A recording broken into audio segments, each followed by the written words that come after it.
नमस्कार, आप देख रहे हैं दर्श न्यूज और मैं हूं यति आपके साथ। बिहार सिपाही बहाली परीक्षा में धांधली होने का मामला जब से सामने आया है तब से इस पूरे मामले पर लगातार कार्रवाई हो रही है। वहीं केंद्रीय चयन परिषद सिपाही भर्ती द्वारा 21,391 सिपाही के पदों पर बहाली को लेकर 1 अक्टूबर को हुई दोनों पालियों की लिखित परीक्षा को रद्द कर दिया गया है। वहीं बिहार सिपाही भर्ती परीक्षा में धांधली मामले में ताबड़तोड़ कार्रवाई लगातार हो रही है। इस पूरे मामले की जांच आर्थिक अपराध इकाई यानी ईओयू के जिम्मे सौंप दी गई है और अब तक इस पूरे मामले में 70 से अधिक केस जो हैं वो दर्ज हो चुके हैं। बता दें कि इस मामले में आर्थिक अपराध इकाई की एक एसआईटी टीम जो है वो मास्टरमाइंड चंदन को लखीसराय से गिरफ्तार कर चुकी है। वहीं पटना पुलिस ने नालंदा से बिहार पुलिस के एक जवान को भी गिरफ्तार किया है।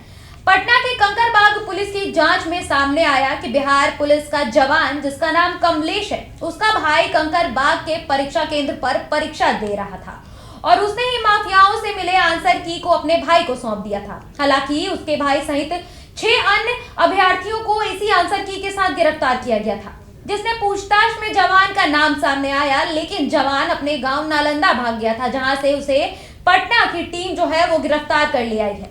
इस बीच अब सिपाही बहाली परीक्षा के तार एक के बाद एक करके कई जिलों से जुड़े मिल रहे हैं। इसे लेकर कई हैरान करने वाले खुलासे आए दिन हो रहे हैं। जब से परीक्षा रद्द की गई है तब से लगातार कई हैरान करने वाले खुलासे किए जा रहे हैं। इस परीक्षा में धांधली कराने में प्रिंसिपल से लेकर पुलिस के जवान तक की भूमिका सामने आई है। कई जगहों पर कोचिंग के संचालकों का भी नाम इस मामले में सामने आ रहा है। सॉल्वर गिरोह का सरगना जो है वो पकड़ा जा चुका है। वहीं सूत्रों की माने तो कहा जा रहा है कि इस धांधली के तार अन्य राज्यों से भी जुड़े हो सकते हैं। सिपाही बहाली परीक्षा में धांधली मामले में अब तक करीब 150 लोगों की गिरफ्तारी की जा चुकी है। दरअसल बिहार सिपाही बहाली परीक्षा के प्रश्न पत्र का आंसर परीक्षा शुरू होने से पहले ही अभ्यर्थियों के मोबाइल फोन पर पहुंच गया था। परीक्षा माफियाओं ने इस बार अलग पैमाने पर तैयारी कर रखी थी। प्रश्नों को सॉल्व करके आंसर की अभ्यर्थियों को भेजे गए थे। बात करें राजधानी पटना की तो जब पटना पुलिस ने आधा दर्जन अभ्यर्थियों को गिरफ्तार किया तो कई बड़े खुलासे उनकी तरफ से भी हुए। उन्होंने बताया कि परीक्षा शुरू होने से पहले ही आंसर की उनके फोन पर आ चुके थे।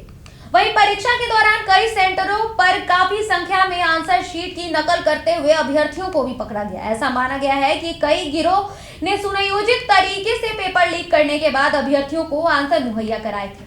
ईओयू ने जब जांच शुरू की तो इसमें वित्तीय लेन देन की सबूत जो है वो भी मिले हैं। ईओयू ने साफ किया है कि प्रश्न पत्र लीक हो चुका था। वहीं कार्रवाई करते हुए अब जांच में ये पता किया जा रहा है कि आंसर सबसे पहले किसके मोबाइल से साझा किया गया था, वहीं किन किन लोगों को आंसर जो है वो प्राप्त हुआ था। बताते चले कि बिहार में 1 अक्टूबर को हुई सिपाही भर्ती की परीक्षा को रद्द कर दिया गया है।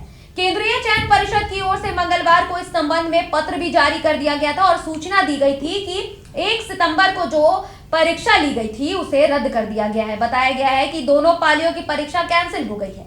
वहीं अब 7 और 15 अक्टूबर को जो परीक्षाएं होने वाली थी उसे भी अगले आदेश तक स्थगित कर दिया गया। वहीं अब ये देखने वाली बात होगी कि प्रशासन और विभाग की तरफ से इस पूरे मामले पर और क्या कुछ कार्रवाई जो है वो की जाती है। अभी के लिए इस खबर में इतना ही। बिहार झारखंड की ताजा तरीन खबरों के लिए आप बने रहें दर्श न्यूज के साथ। धन्यवाद।